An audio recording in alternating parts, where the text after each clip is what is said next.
நீங்கள் இறைவனிடம் வேண்டும் பொழுது பிற இனத்தவரைப் போல பிதற்ற வேண்டாம்.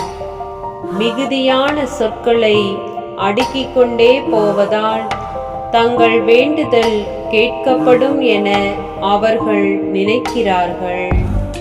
புனித மத்தேயு எழுதிய நற்செய்தி அதிகாரம் 6 இறை வார்த்தை 7.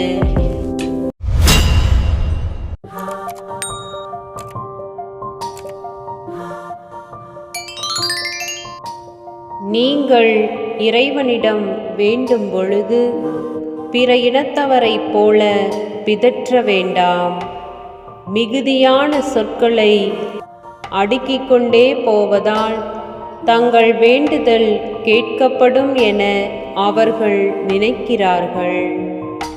புனித மத்தேயு எழுதிய நற்செய்தி அதிகாரம் 6 இறை வார்த்தை 7.